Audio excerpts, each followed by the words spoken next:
Savannah's knuckles whitened around the phone, her voice trembling. "Devin?" She heard him clear his throat. "Savannah? Is that you? Did you know? Did you give me another man?" Her voice shook with rage. No answer. What the fuck, Devin? She'd never shouted at Devin before, and her aunt had told her to be respectful. She wanted to throw her head back in laughter at the thought now. It was only business, babe. And if you're going to be my wife, well, it's your duty to help me, he replied confidently. Is it necessary to question me in such a tone? He continued. Where is my beautiful, kind Savannah? Where has she gone? She felt the knife turn in her gut. It had been usual for Devin to hire escorts or buy expensive gifts to impress clients occasionally, but she would never be one of them. Devin found no answer on the phone for a long time, so softened his voice.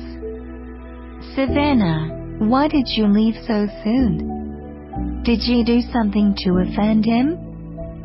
She couldn't believe that her father had married her off to this vulgar man.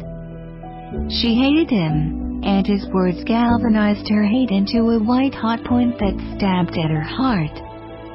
Devin, she said, her voice shaking, we are over. Devin clenched the receiver in his hand. He'd never expected that she dare leave him. Over? Huh? He barked. How dare you break up with me? Look at yourself, you whore. You have no family, no money, and no job. I shared everything I had with you, everything. You should be kowtowing to me and be thankful I let you. And now you are going to leave me? Your uncle's workshop would have closed down long ago but for me. If you want to leave, go ahead. He raved. I won't beg. I made you sleep with a man, what of it? I don't even mind, but now you want to leave me. So that's how he saw her, a leech who'd grown fat off his hard work. He owned her, he thought. How wrong he was. A chill crept over Savannah from the tip of her heart to her extremities. She forced a smile. That's great. We agreed. It's over. The wedding is cancelled. Devin gasped. You've made up your mind? I'll give you one more chance. No, thanks. Take your chance and shove it. Savannah hung up the phone and walked into the store. A pack of Marlboro Lights, thanks. She handed over some of her change, went back around the side, lit a cigarette, collapsed against the wall, and cried. Outside the 7-Eleven tan, prostitutes honked their bodies along the sidewalk.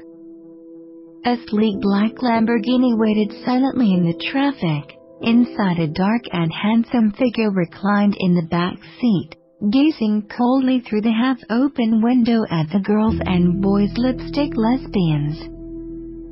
After that wild morning by the pool, Dylan had returned to his calm and elegant self, dressed in a fine black Armani suit, a sense of chill hiding in his gray eyes.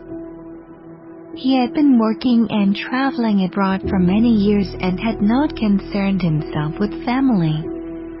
Nor had he paid attention to his nephew's marriage and knew nothing about his nephew's fiancée. It was all puzzling to him.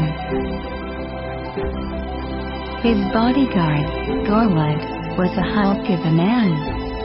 He leaned over into his ear. Sir, the girl is named Savannah Schultz, 21 years old. She was engaged to Devin as a child to cement the family businesses together. But soon went south after her father died, and her uncle, Dalton Schultz, adopted her. She now makes a living as a model.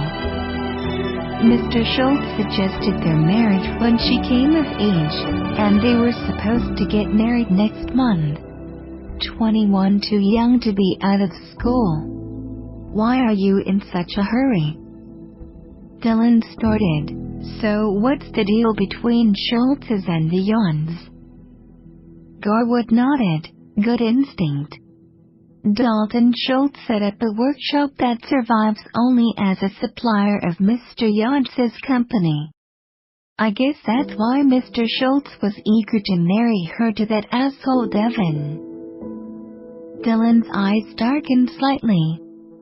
So that's what motivated them. All the Schultz cared about was money. His nephew's money. He'd heard earlier that Savannah had broken up with Devin.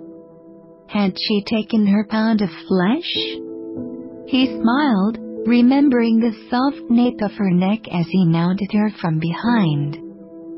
She was strong-headed, he mused, and the determination with which she reportedly struck at alone conjured memories of another girl he once knew.